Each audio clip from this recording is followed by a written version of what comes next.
Comment passer un Noël éco-responsable ? Merci d'avoir posé la question. Le mois de décembre est déjà bien entamé. Et l'esprit de Noël fait du bien au moral, non ? Mais cette année, de nouveaux éléments entrent en jeu.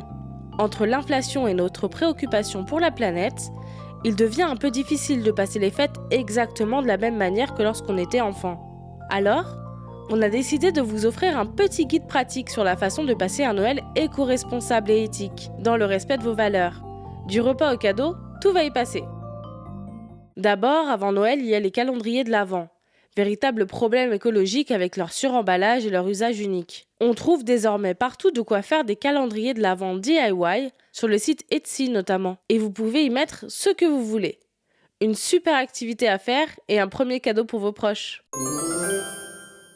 Pour vos paquets, évitez le papier cadeau qui contient du plastique et n'utilisez que du papier recyclé, par exemple le papier craft ou le papier journal. Si vous voulez aller encore plus loin, vous pouvez vous intéresser au furoshiki, cette technique japonaise d'emballage qui consiste à prendre un carré de tissu et à le plier pour emballer vos cadeaux. Réutilisable, écolo, joli, cette technique a tout pour elle. Également, ouvrez vos paquets méticuleusement pour pouvoir réutiliser le papier pour des anniversaires ou pour Noël prochain.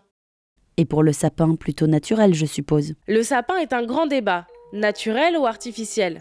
En vérité, les deux se valent, car si la production d'un sapin artificiel émet plus de CO2, celui-ci est réutilisable et donc plus écolo sur le long terme.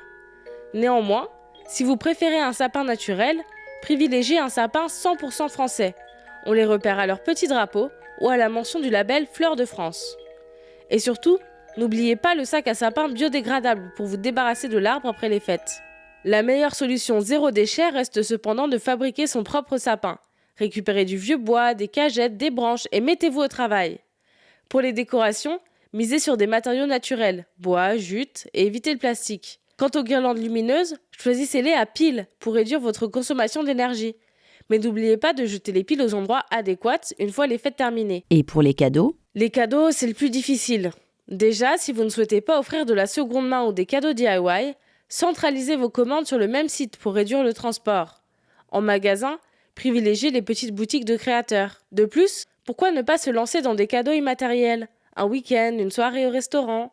Tout ça évitera la revente de cadeaux. Ok, je note, mais il reste le repas. Ça me paraît difficile à changer. On sait depuis des années que la consommation de viande est néfaste pour l'environnement. Alors si vous en consommez, n'hésitez pas à remplacer au moins un élément de la table par son alternative végétarienne. Pourquoi ne pas penser aux conditions d'élevage des oies en troquant le foie gras pour du faux gras par exemple ? Ou à éviter la dinde, souvent trop grosse, et de fait gaspillée.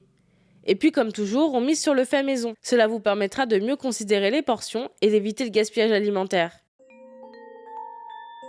Vous avez désormais toutes les cartes en main. Il ne vous reste plus qu'à vous motiver pour être acteur de ce changement qui nous fera du bien à toutes et à tous, et surtout à notre planète. Voilà comment passer un Noël éco-responsable. Maintenant, vous savez, un épisode écrit et réalisé par Maëlle Diallo. Ce podcast est disponible sur toutes les plateformes audio et pour l'écouter sans publicité, rendez-vous sur la chaîne Bababam Plus d'Apple Podcast. Ba, ba, ba.